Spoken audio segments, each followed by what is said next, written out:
ओम शांति। तो बाबा ने सबसे पहले समर्पण की परिभाषा दी कि जो ईश्वरीय मर्यादाओं के विपरीत संस्कार, स्वभाव और कर्म है, उसको सम अर्पण करना। समर्पण माना सम अर्पण, सब कुछ अर्पण, पूर्ण रूप से अर्पण, परसेंटेज में नहीं, सम, संपूर्ण, पूर्ण रूप से अर्पण। तो बाबा ने एग्जाम्पल दिया मशीनरी का, जैसे किसी मशीनरी में हम बाट सेट कर देते हैं, प्लेट सेट कर देते हैं, और फिर हमें उसके बार बार पुर्जे बदलने की जरूरत नहीं होती। तो जो सेट कर दिया वो ऑटोमेटिकली वैसे ही चलती रहती है। तो बाबा ने तीन विशेष चीजें अंडरलाइन की कि इन तीन चीजों के हिसाब से, तीन स्थितियों के स्टेज के हिसाब से उस मशीनरी को ऐसा सेट कर दो कि संकल्प, शब्द, कर्म उसी सेटिंग प्रमाण ऑटोमेटिकली चलते रहे, मेहनत ना लगे। तो वो बाबा ने तीन चीजें बताई। पहली, संपूर्ण स्टेज, जो हम अपनी संपूर्ण स्टेज समझते हैं वो। बाप के समान स्टेज, नंबर दो, कि जैसे बाप समान स्टेज है वैसा। और नंबर तीन, कर्मातीत स्थिति की स्टेज। तो इन तीनों के हिसाब से अगर हम अपने मन बुद्धि की मशीनरी को सेट कर देते हैं तो फिर हमारे संकल्प, हमारे शब्द और कर्म उसी सेटिंग में ऑटोमेटिकली चलेंगे, उसी स्मृति के आधार पे चलेंगे। तो यहाँ पे सेटिंग का अर्थ है स्मृति, कि अपनी संपूर्ण स्टेज की, बाप समान स्टेज की और कर्मातीत स्थिति स्थिति की स्टेज की हम उसकी स्मृति में हैं। उस वो स्वरूप हमारे सामने है, अस्पष्ट नहीं है कि मैं ये बनने वाला हूँ या ये मैं बनने वाली हूँ। वो स्पष्ट, अस्पष्ट नहीं है। तो जब स्वरूप स्पष्ट है, जब संपूर्ण स्टेज हमारी हमारे सामने है हमेशा, तो फिर संकल्प भी उसी स्टेज अनुसार होंगे, शब्द भी उसी स्टेज स्टेज अनुसार होंगे, और कर्म भी उसी स्टेज अनुसार ही होंगे, ऑटोमेटिक होगा। तो हम अपने स्वरूप को फिक्स कर दें कि ये मेरा संपूर्ण स्वरूप है। तो बाबा ने कहा कि इस अथॉरिटी की स्मृति, ऐसी स्थिति की सेटिंग की है। बाबा ने पूछा कि अथॉरिटी की स्मृति, कौन सी अथॉरिटी? हमारा बाप, हमारे परम पिता कौन है? ऑलमाइटी अथॉरिटी है, और हम मास्टर ऑलमाइटी अथॉरिटी है। तो इस अथॉरिटी की स्मृति, कि जब ऑलमाइटी अथॉरिटी की स्टेज से इतने कम समय में युग परिवर्तन करते हैं, हम विश्व को परिवर्तन करते हैं, तो मास्टर ऑलमाइटी अथॉरिटी क्या खुद को नहीं परिवर्तन कर सकते हैं?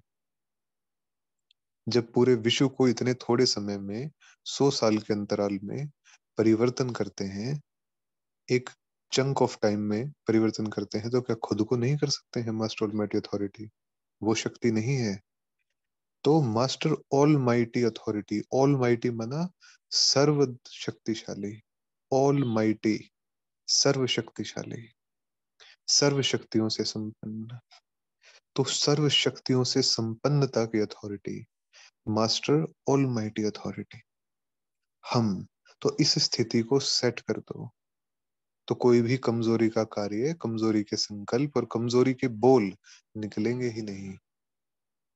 जब ऑल माइट है हमारे पास, सर्व शक्तियां हैं हमारे पास, और उसकी अथॉरिटी है हम, तो उस अथॉरिटी की स्मृति ऑटोमेटिकली क्या करेगी?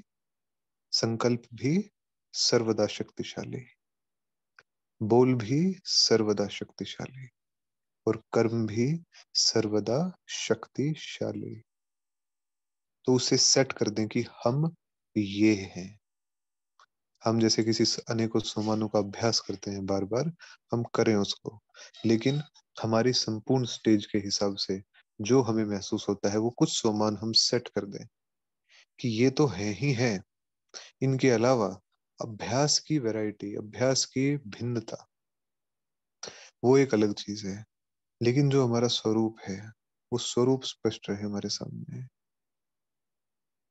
तो भी एक सेकंड के लिए हम सभी अपने संपूर्ण स्वरूप को देख लेंगे, जो जो भी अपना संपूर्ण स्वरूप समझते हैं, जैसा जैसा देखते हैं वैसा वैसा अपने सामने लाएंगे और देखेंगे उसको कि ये मेरा कंप्लीट मेरा कंप्लीट स्वरूप है, ओरिजिनल स्वरूप है।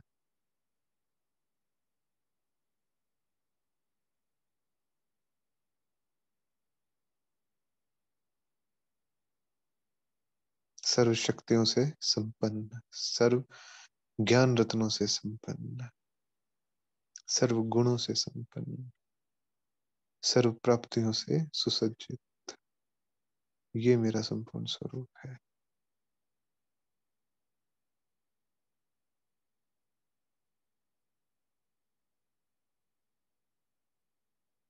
आप सभी भी देखें क्या है ये संपूर्ण स्वरूप हमारा। वो श्री विष्णु चतुर्भुज का भी हो सकता है, श्री नारायण का भी हो सकता है, वो श्री गणेश का भी हो सकता है, वो देवी का भी हो सकता है, किसी का भी हो सकता है। अपना अपना सब निर्धारित करें हम क्या बनने वाले हैं।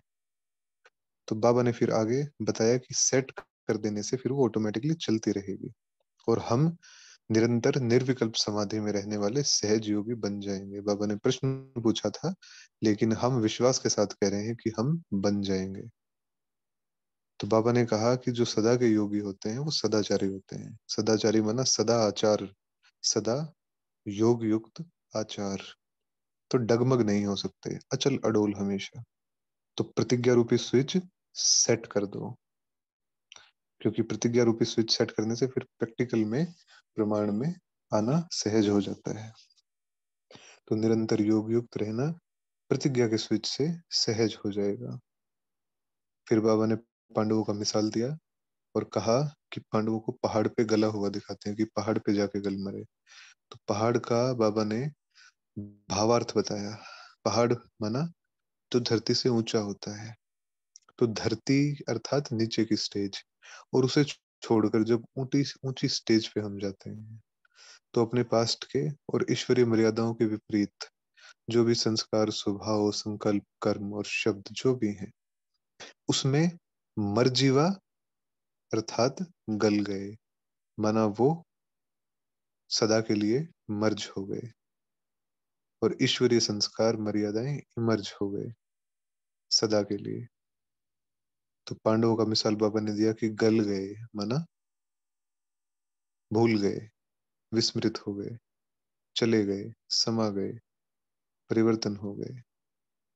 तो जब हम धरती से ऊंचे चले जाते हैं बाबा की याद में, सूक्ष्म वतन में या परम धाम में, तो वहां पे ये व्यापक परिवर्तन हम सभी आत्माओं के अंदर देखने को मिले। फिर बाबा ने कहा विशेष पॉइंट, अपने में 100% निश्चय, बाप में निश्चय है, परिवार में निश्चय है, ड्रामा में निश्चय है, लेकिन अपने में, क्योंकि इन सभी निश्चयों का आधार, ये जितने भी निश्चय हैं बाप में, ब्राह्मण परिवार में, ड्रामा में, इनका आधार है स्वयं में निश्चय कि हम कौन, हम श्री लक्ष्मी, हम श्री नारायण। अपने स्वरूप में निश्चय, अपने स्वरूप की संपूर्णता में निश्चय, श्री विष्णु चतुर्भुज कंबाइंड स्वरूप। तो अपने संपूर्ण स्टेज में निश्चय, जैसा बाबा हमें बना रहा है उस ऊंचाई में निश्चय। तो रचयिता में निश्चय से पहले, रचना में निश्चय से पहले स्वयं में निश्चय। तो बाबा ने अंडरलाइन किया कि विजय का आधार क्या है। विजय का आधार स्वयं में निश्चय। तो विजय के लिए क्या चाहिए, हिम्मत चाहिए और उल्लास चाहिए। तो हिम्मत और उल्लास जब प्रैक्टिकल में आते हैं तो शो होता है, बिना हिम्मत के, बिना उल्लास के शो नहीं होता। तो बाबा ने बताया कि एक चाहिए अंतर्मुक्ता, माना मनन चिंतन की स्थिति, ज्ञान में रमण की स्थिति, मग्न की स्थिति, कि अपने स्वरूप के चिंतन में, उसी महसूसता में, उसी नशे में हम मग्न हैं, अंतर्मुखी हैं। और इसी अंतर्मुखता के आधार पर बाहर से शो करने वाली चाहिए हर्षित मुक्ता। जब अपने संपूर्ण स्वरूप में हम चिंतनशील होंगे तो क्या होगा, हर्षित, हर्षित मुक्ता, माना वो हर्ष उल्लास हमारे चेहरे पर दिखाई देगा, अपने स्वरूप का चेहरे पर दिखाई देगा। तो शो करने के लिए अंदर से अंतर्मुखी और बाहर से हर्षित मुखी। तो इससे सहज ही अविनाशी स्टैंप लग जाएगी हिम्मत और उल्लास की। और फिर क्या होगा?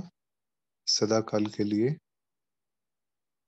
सभी आत्माओं को, आसपास की सभी विशेष प्रकृति को भी और आत्माओं को भी सहज ही शांत भी करेंगे और आकर्षित भी करेंगे, क्योंकि उदासी उदासी और उलझन आदि जो होती है वो किनारे हो जाएगी उनकी। तो हिम्मत, उल्लास, अंतर्मुक्ता और हर्षित मुक्ता, ये चारों जब, क्यों इससे उदासी और उलझन दूर होती है? क्योंकि ये एलिवेटेड वाइब्रेशन है, ये इमोशन है, भाव है, लेकिन ऊंचे भाव है। तो जहां पे हिम्मत का एक भाव पैदा हो जाए एक आत्मा के अंदर, तो वो 10 आत्माओं के अंदर वो अपनी हिम्मत भर सकता है। उन 10 आत्माओं की कमजोरी उस एक हिम्मती आत्मा से दूर हो जाएगी। और 10 हमने बहुत कम कहा, हजारों की होगी, लाखों की होगी। एक आत्मा की हिम्मत से, एक रत्न की हिम्मत से, उसकी हिम्मत की वाइब्रेशन, तरंग इतनी पावरफुल होगी, अनेकों को हिम्मत दिला देगी, अनेकों की कमजोर संकल्प, कमजोर वृत्ति भस्म कर देगी सदा के लिए। तो अविनाशी स्टैंप ये लग जाएगी, इसलिए स्टैंप जरूर लगाना, बाबा ने कहा। फिर बाबा ने विजय के दिन की याद दिलाई कि विजय अष्टमी आप सभी की विजय का दिन है ना। तो विजय बनने की सदा सदैव स्मृति में रखना। विजय बनना नहीं है कि अभी बनेंगे, विजय बनने की, कि बन चुके हैं। क्योंकि साथ कौन है? मास्टर। साथ कौन है? Almighty authority. और हम है मास्टर ऑलमाइटी अथॉरिटी। तो विजय निश्चित, क्योंकि स्वयं में संपूर्ण निश्चय है, तो विजय निश्चित है। तो बाबा ने कहा कि विजयी बनने की सदैव स्मृति रखना और स्वाहा ऐसा करना कि सभी के मुख से आपके लिए वाह वाह निकले। स्वाहा और वाह वाह। तो जितना संपूर्णता में, पूर्णता में अर्पित, उतना ही वाह वाह निकलेगी आत्माओं से, क्योंकि वो संपूर्ण स्वरूप बिना संपूर्ण स्वाहा के प्रत्यक्ष नहीं हो सकता। ये कंडीशन है संपूर्ण स्वरूप की प्राप्ति और उससे सेवा। इसका आधार है संपूर्ण समर्पण। उससे पहले तो बलिदान मांगती है वो कर्मातीत स्टेज, वो अंतिम स्टेज, वो अंतिम सेवाएं, ये इन सभी पुराने संस्कारों का, पुराने स्वभाव का बलिदान मांगती है। तो कौन कौन देगा? हम सभी देंगे। तो बाबा ने कहा कर्म जितना श्रेष्ठ होगा, तो ये बलिदान का कर्म कितना श्रेष्ठ है। इससे श्रेष्ठ कोई कर्म नहीं हो सकता। कि जब हमने अपना सब कुछ, जो भी कुछ था, समेट के बाबा को सौंप दिया, ये आपका हुआ, अब आप जैसे कहोगे वैसे हम करेंगे। तो जितना ऊंचा कर्म, उतना ही श्रेष्ठ आत्माओं में सिमरण किए जाएंगे, नाम जपा जाएगा। क्योंकि जितनी जो श्रेष्ठ आत्मा होती है, तो उनके गुणों और कर्म को मिसाल के रूप में सिमरन किया जाता है कि कोई थे जो ऐसा कर गए, कोई थे जिन्होंने ये कर दिखाया जो कोई नहीं कर पाया। तो जैसे उनके नाम का गायन होता है, मिसाल दी जाती है कि प्रेम करो तो ऐसा, बलिदान हो तो ऐसा, साहस हो तो ऐसा, साथ हो तो ऐसा, अलग अलग रीति से उनका गायन किया जाता है। तो जितना श्रेष्ठ कर्म, उतना ही श्रेष्ठ आत्माओं में सिमरन। और अंत में बाबा ने योग युक्त होने की निशानी बताई कि युक्ति युक्त। लेकिन यहाँ पे युक्ति का अर्थ हम बहुत गहराई से समझेंगे। युक्ति का अर्थ झूठ नहीं है, युक्ति का अर्थ असत्य नहीं है, युक्ति का अर्थ घुमाना फिराना नहीं है। युक्ति का अर्थ है योग युक्त अवस्था को प्रयोग के रूप में इस प्रकार से प्रैक्टिकल में उसका यूज करना अपनी योग युक्त अवस्था का, कि उससे हर आत्मा संतुष्ट हो, किसी आत्मा को दुख ना हो, और हर आत्मा का मान सम्मान बना रहे, कोई भी असंतुष्ट ना हो। तो यहाँ पे युक्ति से अर्थ झूठ बोलना और बात को गलत तरीके से बताना, घुमा फिरा के बताना, ये बिल्कुल नहीं है। उसे युक्ति नहीं कहते।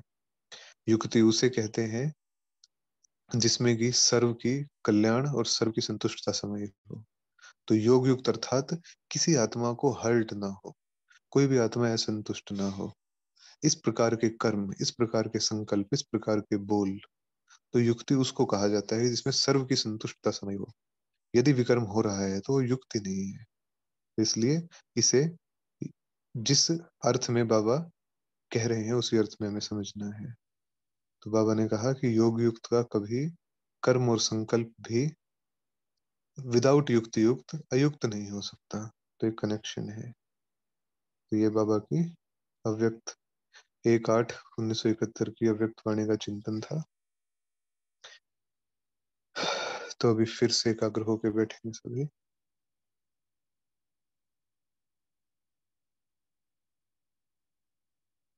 बाप दादा को सामने लाएंगे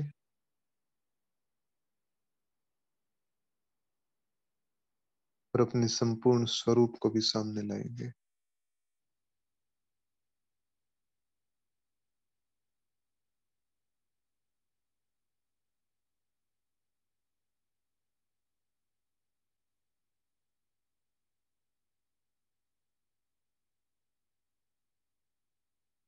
बाप दादा से अपने संपूर्ण स्वरूप में दृष्टि लेते हुए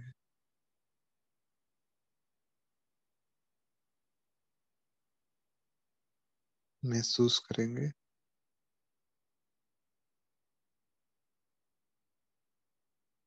कि ये सारी संपूर्णता बाबा की दी हुई है।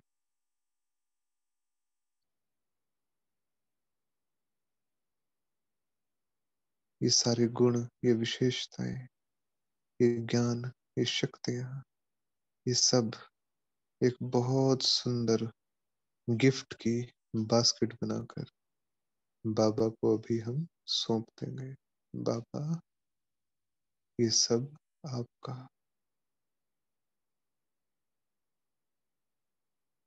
इस संसार के सबसे सुंदर उपहार आपसे हमें मिले हैं।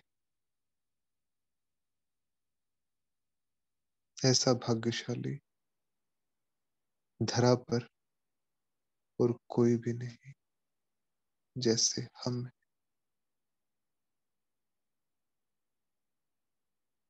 और इस भाग्य के आधार, इन खुशियों के, इस तृप्ति के, इस संतुष्टता के आधार आप हैं बाबा। तो आप ही को ये सब कुछ पुनः अर्पित करते हैं।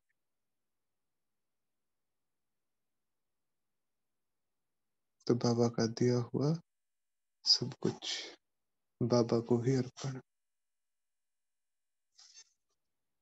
जैसा आप चाहो, जो आप चाहो। देखेंगे बाप दादा को मंद मंद मुस्कुराते हुए।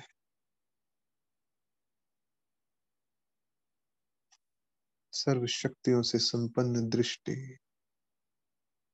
हम दिव्य फरिश्तों को देते हुए।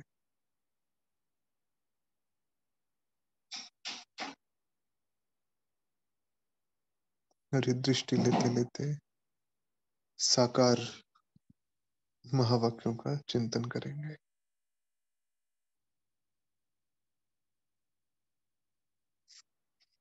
बाबा ने कहा कि एक खेल है खुशी और गम का। कभी कभी खुशी है और अभी अभी गम है। बच्चा जन्मा तो खुशी, मर गया तो गम, क्योंकि ना समझी है। जन्म और मृत्यु, आत्मा ने भ्रूण में प्रवेश किया और संसार में आंखें खोली तो जन्म हुआ। और जब जीवन यात्रा पूरी करके, या जीवन यात्रा की शुरुआत में ही या बीच में ही, जैसे ही शरीर का त्याग हुआ वैसे ही मृत्यु। तो जन्मते खुशी और मृत्यु होते गम। तो ये गम की ही दुनिया है। कभी कभी खुशी है, कभी कभी गम है। तो सन्यासी भी यहाँ कहते हैं कि यहाँ का सुख काग विष्ठा के समान है। तो ये गम की दुनिया हुई।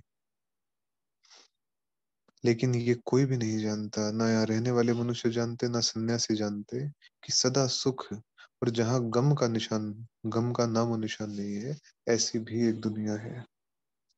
तो वो दुनिया वो आसमान में समझते कहीं ऊपर है, जहाँ पे देवी देवताएं रहते हैं। कहीं और है, ऐसा धरती पे नहीं हो सकता, क्योंकि यहाँ इतना गम देखा है, यहाँ इतना दुख देखा है कि अब भरोसा नहीं होता कि इतने सुखों की दुनिया भी हो सकती है। तो वो दुनिया है ही सतयुग। तो ये हम सभी बच्चे जानते हैं कि अब है दुख की रात और सुख का दिन अभी होने वाला है। तो बाबा ने कॉन्ट्रास्ट किया कि सतयुग और त्रेता 2500 साल तक ईश्वरीय राज्य रहता है, ईश्वर द्वारा स्थापन किया गया देवी देवता धर्म रहता है। और जब रावण राज्य की शुरुआत होती है द्वापर से, तब भक्ति शुरू होती है, क्योंकि संपूर्ण स्वरूप लोप हो गया। साधारण कर्म करते करते संपूर्ण स्वरूप लोप हो गया, विकार आरंभ हो गए। विकार आरंभ हो गए तो वही संपूर्ण स्वरूप सबकॉन्शियसली खींचता है कि इनसे कोई प्राप्ति होगी, क्योंकि निर्विकारी थे, विकारी बन गए, पूज्य थे लेकिन पुजारी बन गए। तो अपने ही संपूर्ण स्वरूप को, गणेश के स्वरूप को, दुर्गा के स्वरूप को, काली के स्वरूप को, विष्णु चतुर्भुज के स्वरूप को, उसी स्वरूप को ही पूजते हैं।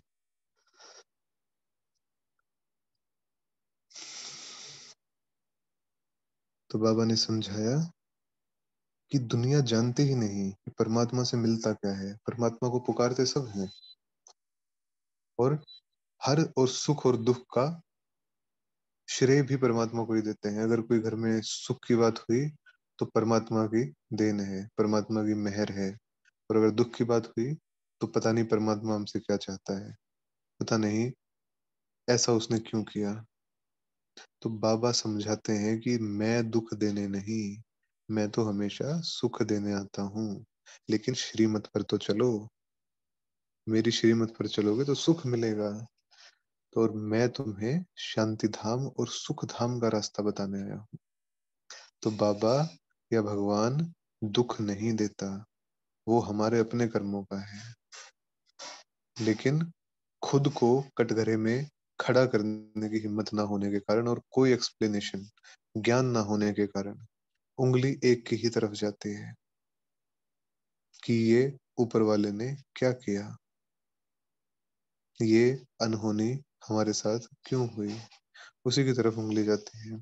तो बाबा की नहीं, ये हमारे अपने कर्मों की गुह्य गति है जो सामने आती है रह रह कर। तो बाबा तो शांति धाम का, अपने निज वतन का, और वहां से जब अपनी संपूर्ण दुनिया, संपूर्ण पावन सतो प्रधान सतयुगी दुनिया, सूर्यवंशी राजघराने में, सूर्यवंशी राजधानी में, सूर्यवंशी साम्राज्य में, उस सुख धाम में ले जाने के लिए आता है, उसका परिचय देने के लिए आता है, उसका रास्ता बनाने के लिए आता है। तो बाबा ने कहा कि इस रास्ते पर चलना, जो बाबा ने बताया है, इस रास्ते पर चलना हमारा काम है। और इस काम में क्या झंझट सामने आता है, क्योंकि सारी दुनिया में ही झंझट है। तो बाप तो सीधा साधा रास्ता बदलाते हैं, बहुत सहज है वह, जिसमें दुख भी भोगना नहीं पड़ता, जिसमें अनेकों आत्माओं के जो पाप कर्म हैं उन्हों को भी विनाश करने का सामर्थ्य मिलता है। जो इस दुनिया के दुख हैं उन दुखों को समाप्त करने का सामर्थ्य मिलता है। तो बाबा कहते हैं कि मेरा फरमान है कि मुझ बाप को याद करो, क्योंकि वापस जाना है। वापस कैसे जाएंगे? जितने भी विकर्म हुए हैं, जितनी भी कट आत्मा पे चढ़ी है, जितनी डार्क एनर्जी हम आत्माओं से पाप कर्मों के फल स्वरूप निकली है, जब वो सारी एनर्जी प्योरीफाई हो जाएगी, जब वो सारा विकर्मों का खाता बराबर हो जाएगा, तब ही हम वापस जा सकते हैं। तो इसलिए बाबा कहते हैं कि चुकता कैसे होगा? तो बाप की याद से होगा। इसलिए बाबा ने कहा कि मेरा फरमान है, हुक्म है कि मुझे ये बाप को याद करो, क्योंकि वापस जाना है। बिना बाप को याद किए, बिना कर्म बंधनों से छूटे, बिना उस डार्क एनर्जी को न्यूट्रल किए हम वापस नहीं जा सकते, क्योंकि बकाया जब तक है तब तक ये धरती छूटेगी नहीं। तो बाप कहते हैं कि गृहस्थ व्यवहार में रहे पवित्र रहना है, क्योंकि बाप दादा का शो और बाप दादा के कमल आसनधारी बच्चे ही बाप की प्रत्यक्षता के निमित्त होते हैं। तो बाबा ने कहा कि अगर पूरा वर्षा लेना है तो दो बातें, एक तो पवित्र जरूर रहना है और दूसरा योग में रहना है। योग मना मिलन में रहना है, मिला हुआ रहना है बाबा के साथ। तो 2 मिनट हम फिर से याद करेंगे अपने संपूर्ण पावन स्वरूप को।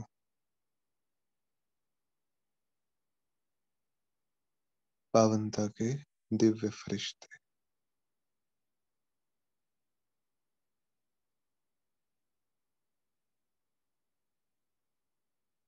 अपने संपूर्ण स्वरूप को सामने बहुत स्पष्टता से देखेंगे। संपूर्ण पवित्र,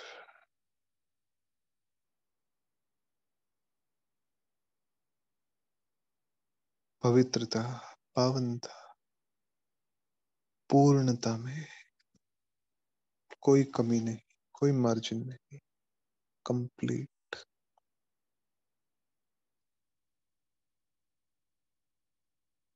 और सामने ब्रह्मा के लाइट के आकार में शिव बाबा,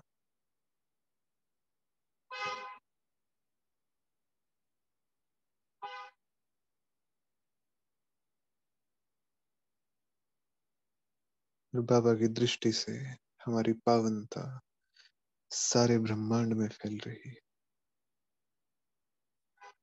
हमारी पावनता की रोशनी हर जहन को, हर अंतर मन को, हर एक चित्त को बहुत पावन कर रही है, पवित्र करती जा रही है।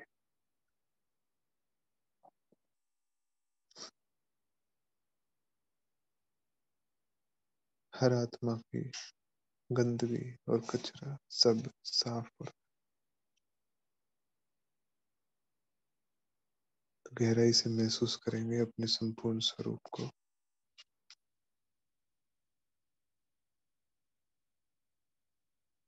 और फिर से बाप दादा की आंखों में देखेंगे।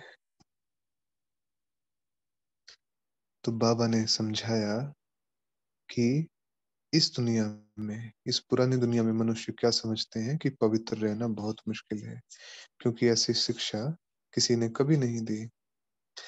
भले ही ब्रह्मचारी भी बहुत रहते हैं, लेकिन कायदा ये है कि गृहस्थ व्यवहार में रह के पवित्र रहना। कायदा ये है, क्योंकि ब्रह्मचारी संसार से अलग रहते हैं। लेकिन बाबा ने क्या नई रेवोल्यूशन, क्या नई क्रांति खड़ी की कि गृहस्थ व्यवहार में रहते पवित्र रहना। तो मनुष्यों को ये बहुत अजूबा लगता था, आज भी लगता है कि ऐसा कैसे है। लेकिन ये हम आत्माओं के अपने ओरिजिनल संस्कार हैं, इसलिए बहुत सहज है हम सभी आत्माओं के लिए। गृहस्थ व्यवहार में रहते, एक दूसरे के पास रहते, साथ रहते, बहुत पावन, मन शुद्ध, बुद्धि एकदम एकाग्र शांत, विकारों का दूर दूर तक नामो निशान नहीं, केवल ज्ञान योग की, आत्मिक, रूहानी प्रेम की, रूहानी स्मृति की खुशबू, सौंधी सौंधी खुशबू। तो हम आत्माओं के लिए बहुत सहज है, लेकिन मनुष्यों के लिए बाबा ने कहा कि बहुत मुश्किल समझते हैं, क्योंकि ऐसी रीत, ऐसा कायदा कहीं देखा नहीं, क्योंकि परमात्मा पहले अवतरित हुआ नहीं। तो जब परमात्मा आए, वो ही ऐसी मत दे सकता है कि ये तुम्हारा ओरिजिनल नेचर है, इस नेचर में टिको। तो बाबा ने कहा कि भारत को स्वर्ग बनाने के लिए पवित्र रहना चाहते हैं, इसमें ही भारत का कल्याण है। तो बिना पवित्रता के भारत स्वर्ग नहीं बन सकता। बिना पावनता के कोई भी, किसी भी प्रकार का परिवर्तन निश्चित नहीं है। इसीलिए पूरे 5,000 साल में कोई परिवर्तन नहीं कर पाया। अनेकों साधु संन्यासी आए, अनेकों मठ पंथ निकले, अनेकों घराने चले, सब कुछ हुआ, अनेकों प्रकार की तपस्याएं की गई, अनेकों प्रकार के नए नए तरीके खोजे गए भगवान को याद करने के, लेकिन परिवर्तन नहीं हुआ और ही गिरते आए हैं, और ही गिरते आए हैं। तो जब बाबा आए और पवित्र बनने की समझाने दे, तब परिवर्तन हो, क्योंकि बिना प्योरिटी के न भाव शुद्ध हो सकते हैं, न मन शुद्ध हो सकता है, न बुद्धि जो दर्शन करती है वो शुद्ध हो सकता है। तो जब पवित्रता है, पवित्रता अर्थात आत्मा का अपने ओरिजिनल स्वरूप में टिकना, आत्मा जो है जैसी है उसी स्वरूप में टिकना, और उसी अनुसार व्यवहार में आना, उसी अनुसार शब्द निकलना, उसी अनुसार संकल्प करना, यही पवित्रता है। ओरिजिनल नेचर, ओरिजिनलिटी कंप्लीट, 5 साल के बच्चे जैसी निर्मल अवस्था, जिसमें गंदगी का ज्ञान ही ना हो, जिसमें दैहिक भान हो ही ना, देहों की मेल फीमेल की स्मृति ही ना हो, केवल आत्मा बिंदु, केवल आत्मा भाई भाई, केवल आत्मा साथी, बस। बहुत पावन स्मृति, बहुत स्नेहपूर्ण स्मृति, बहुत प्रेम से भरी हुई स्मृति, रूहानी एकता की स्मृति, देहों का कोई भान नहीं, विस्मृत।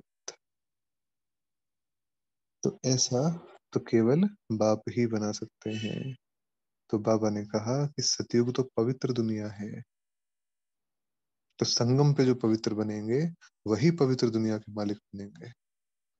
तो ये बाबा ने कंडीशन लगाई कि पवित्र दुनिया में राज्य कौन करेगा, जो संगम पे पवित्र बनेगा, वो पवित्र दुनिया के मालिक बनेंगे, वहां पे राज्य करेंगे। तो हम चेक करेंगे हमारी प्योरिटी की पर्सनैलिटी कितनी है, क्या हम आत्माओं को वो पवित्रता अनुभव करा पाते हैं जैसी बाबा देखना चाहता है। क्या आत्माओं को हमसे खुशबू आती है पवित्रता की, क्या आत्माएं देह भान से परे हो जाती हैं हमारी मौजूदगी में, महसूस करेंगे। और इस पे बहुत अटेंशन के साथ काम भी करेंगे कि ऐसा हो, क्योंकि बाबा ऐसे ही देखना चाहता है। तो बाबा ने कहा कि इसमें सारी दुनिया का तो प्रश्न है ही नहीं कि सारी दुनिया पवित्र बनेगी, क्योंकि पवित्रता स्व इच्छा से होती है, लेकिन समय अनुसार धारण की गई पवित्रता पवित्रता नहीं होती, वो टाइम इंड्यूस्ड प्योरिटी होती है, कि समय ने जिसको सुनिश्चित कराया है वो पवित्रता अपने अंदर से संस्कार के कारण, उस ओरिजिनल संस्कार के बीज का अंकुरित होना, वो नहीं होता। तो जब तक वो नहीं है तब तक अधिकारी नहीं बन सकते पवित्र दुनिया के, क्योंकि चुना नहीं पवित्रता को। समय ऐसा आया कि पवित्र बनना पड़ा, समय ऐसा आया कि जबरदस्ती धारण करना पड़ा, तो उसमें पुरुषार्थ नहीं कहा जाएगा, वो तो समय ने इन्फोर्स कराया, सुनिश्चित कराया कि ये हो, इसलिए ऐसा हो रहा है, लेकिन बिल्कुल आमने सामने और संपूर्ण पवित्र। वो चीज, वो खुशबू, वो खींचती है बाबा को, वो चाहिए बाबा को, वो पावनता की खुशबू जो कि इस विश्व को महकाए, ऐसी खुशबू। तो बाबा ने कहा कि सारी दुनिया तो भारत का ये ज्ञान सुन के धारण नहीं कर सकती, बाकी अगर कोई झगड़ा होता है इस ज्ञान पे तो तुम्हें योग बल से उसे निपटाना है। तो बाबा ने कहा कि बाबा के पास समाचार आया कि एक गोपिका ने बहुत आंसू बहाए, लेकिन बाबा ने कहा रोने से क्या होगा, बाबा ने युक्तियां बहुत बताई हैं। तो जो बाबा ने युक्तियां बताई हैं, जो बाबा ने योग के प्रयोग बताए हैं, जैसे कि यदि कोई बात हमारे सामने आती है और हमें बहुत भारी लगती है, तो बाबा ने कहा है तुम अपनी सारी बातें बोझ मुझे दे दो, तो हम इसका प्रैक्टिकल में यूज करें।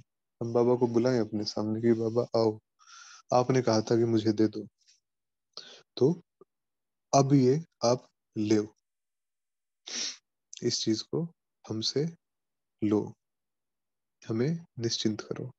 तो जब उस समय मौके पे परिस्थिति के समय बाबा को सौंपेंगे तो क्या होगा, हल्के हो जाएंगे और वो परिस्थिति ढीली हो जाएगी और हम विजयी घोषित होंगे, अंत में विजयी बनकर निकलेंगे उस परिस्थिति से। तो इसलिए युक्तियां बाप ने बताई हैं, तो कभी भी विचलित नहीं होना, हमेशा युक्ति याद करनी है कि ये जो समस्या है, इस समस्या के बारे में बाबा ने क्या बताया है कि ऐसी समस्या में ये करो, कौन सा अभ्यास बताया है। तो अभ्यास में रहना है हमेशा, हमेशा बुद्धि की लाइन को क्लियर रखते हुए बुद्धि को एकाग्र रखना है कि सॉल्यूशन ओरिएंटेड, हमेशा हमेशा समाधान की तरफ नजर। जो होना था हो गया, जैसा हो रहा है वैसा हो रहा है, लेकिन समाधान क्या है इसका। तो जो समाधान है उस तरफ पूरा फोकस, जो हो रहा है वो तो होता ही रहेगा। तो बाबा कहते हैं भले ही किसी अच्छे आदमी की स्त्री है, बच्चे भी हैं, लेकिन फर्स्ट क्लास हैं, तो बाबा कहेंगे गृहस्थ व्यवहार में रहते पवित्र रहकर दिखाओ। इस अंतिम जन्म के लिए भगवान इस अंतिम जन्म में मिलता है और वो ये कहता है इसी में पवित्र रह के दिखाओ, इसी में तुम मुझे दे दो, फिर जो भी जितने भी जन्म होंगे उसके लिए वापस तुम्हें ही मिलेगा। तो इस अंतिम जन्म में एक ही कंडीशन बाबा देता है कि पवित्र बनो, पावन बनो। तो बाबा ने कहा कि कर्म कूटते रहेंगे तो बाप क्या करेंगे, इसलिए कर्म नहीं कूटते।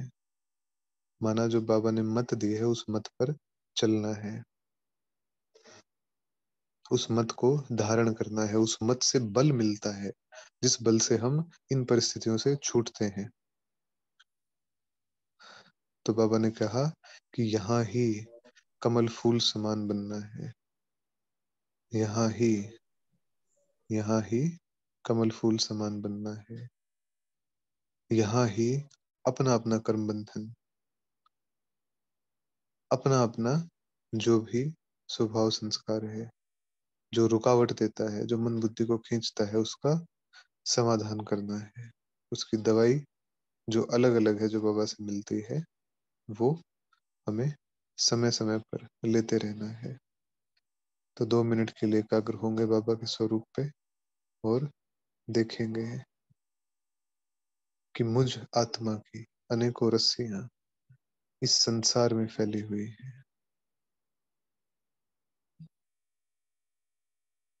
और परम धाम से शिव बाबा निराकार, उनसे शक्तियों की लाल किरणें मुझ आत्मा में समा रही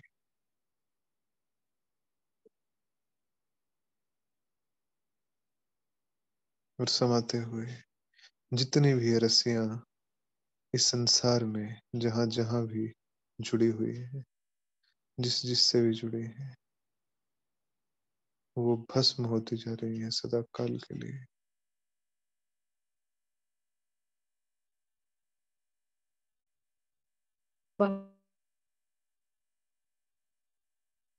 सदा काल के लिए भस्म होती जा रही है। सभी कर्म बंधनों से हम आत्मा, हम आत्माएं मुक्त हो गई, एकदम स्वतंत्र महसूस करेंगे खुद को,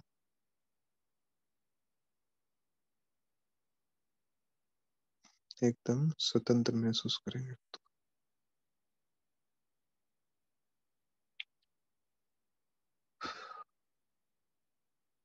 सभी रस्सियां समाप्त, बुद्धि का खिंचाव खत्म।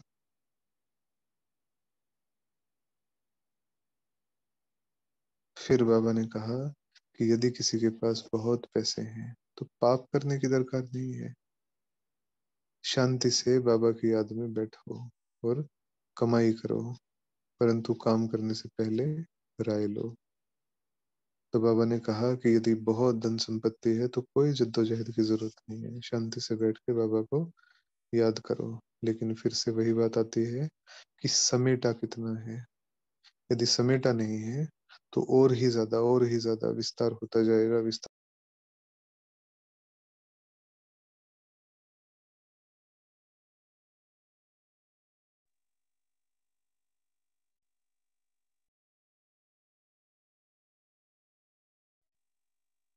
हमें बीच में लगा भी कि सिमट रहा है, लेकिन समेटने की निशानी, समेटने की प्रमाण वो ये होगी कि हम बहुत रिलैक्स रहेंगे। सिमटे हुए मना एकदम सार स्थित, कोई हलचल नहीं, एकदम शांत।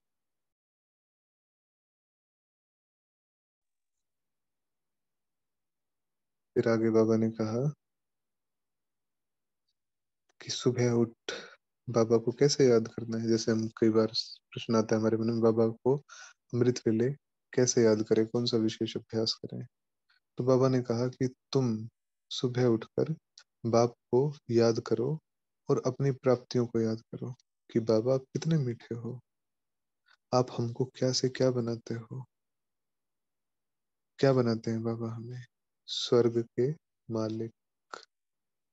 स्वर्ग माना सतयुगी दुनिया, स्वर्ग माना ऐसी दुनिया जहाँ पे संपूर्णता, भरपूरता, अबंडेंस है, हर चीज की भरपूर है, हर चीज, आत्माएं भी भरपूर है, प्रकृति भी भरपूर है, ऐसी दुनिया।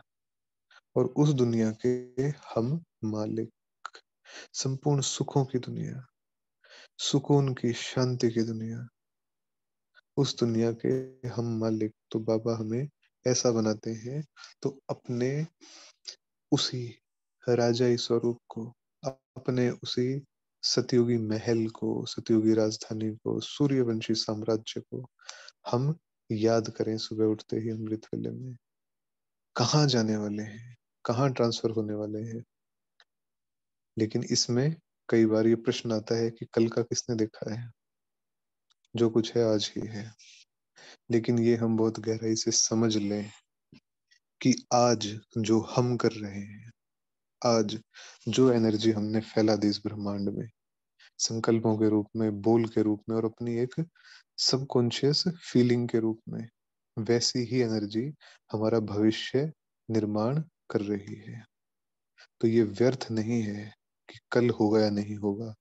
जो कल होगा वो आज के आधार पर होगा।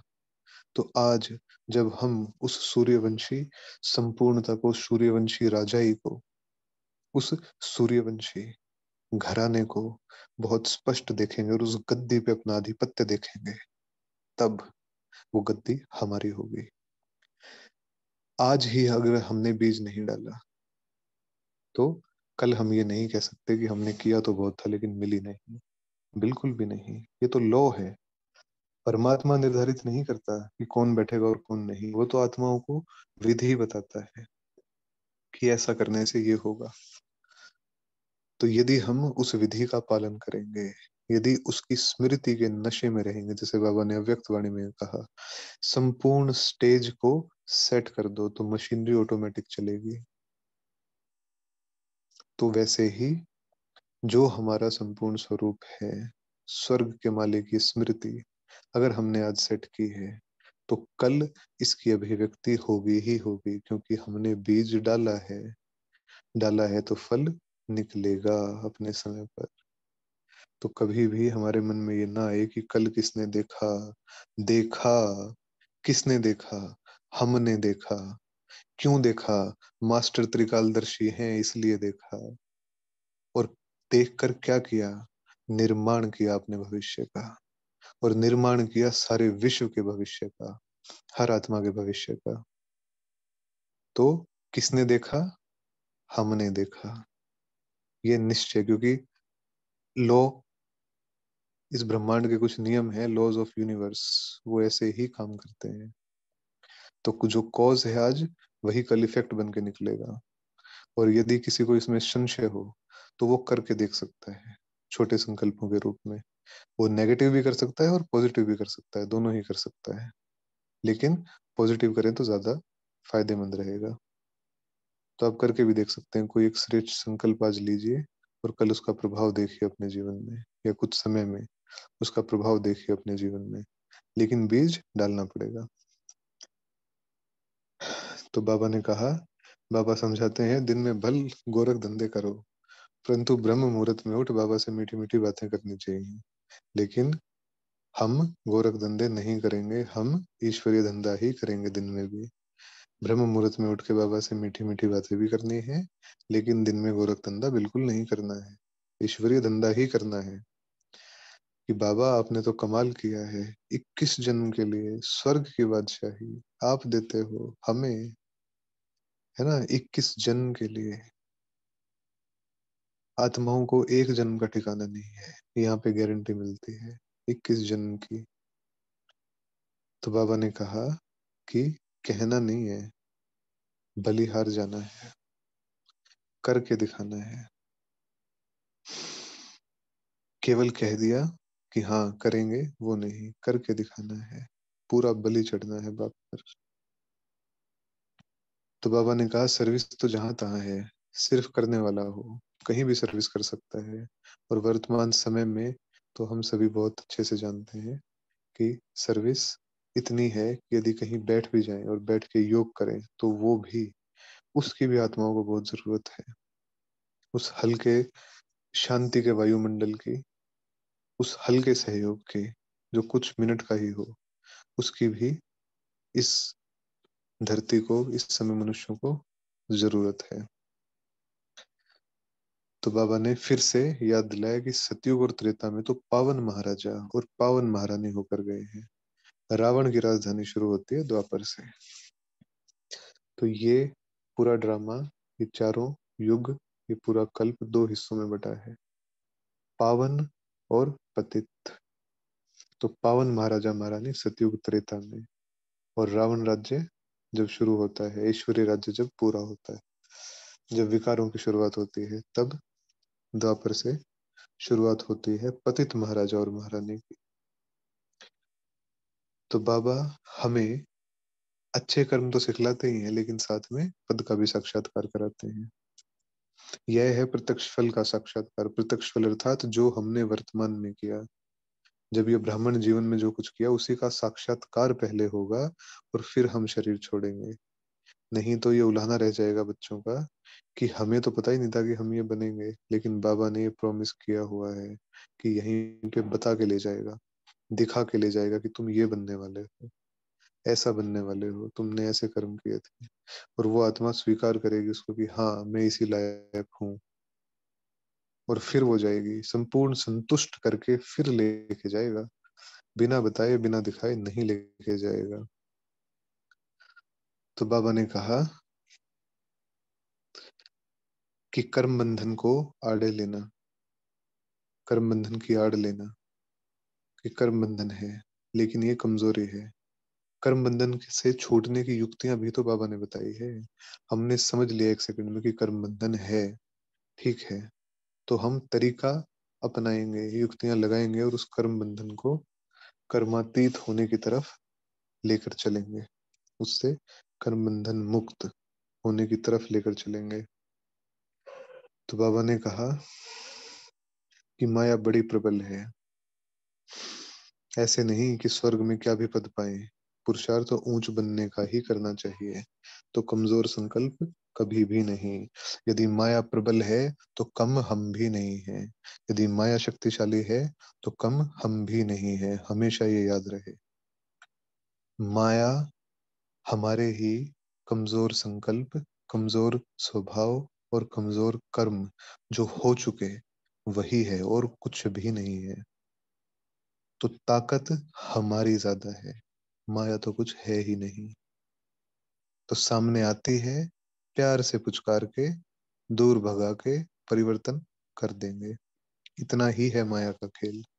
तो माया प्रबल है तो हम उससे 100 गुना प्रबल हैं, हमेशा ये याद रहे।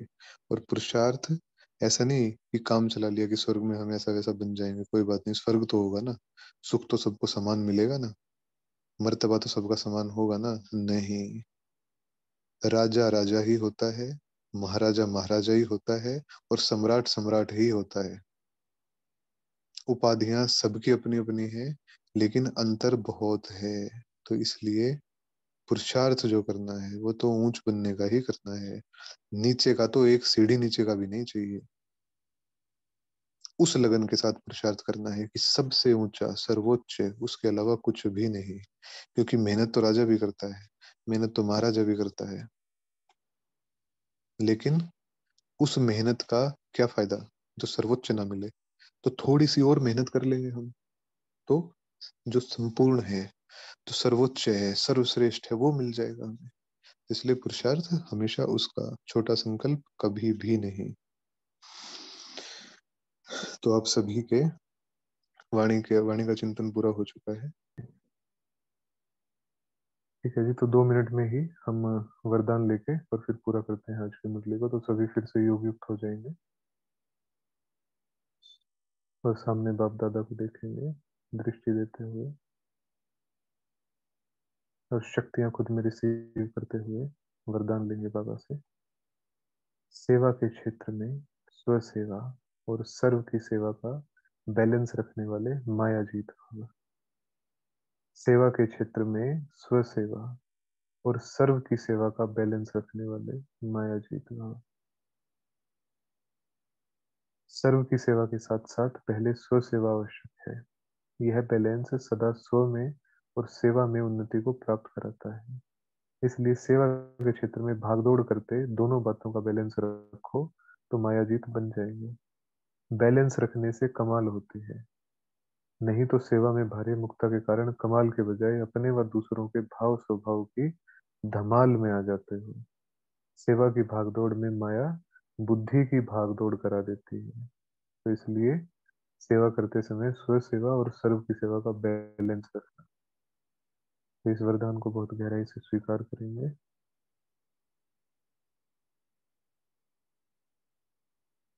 और बाप दादा से दृष्टि लेते लेते मुरली के इसी चिंतन में, इन्हीं स्मृतियों में, स्वर्ग की स्मृतियों में, अपने सूर्यवंशी साम्राज्य की स्मृतियों में ही आज के दिन का समापन करेंगे। ओम शांति।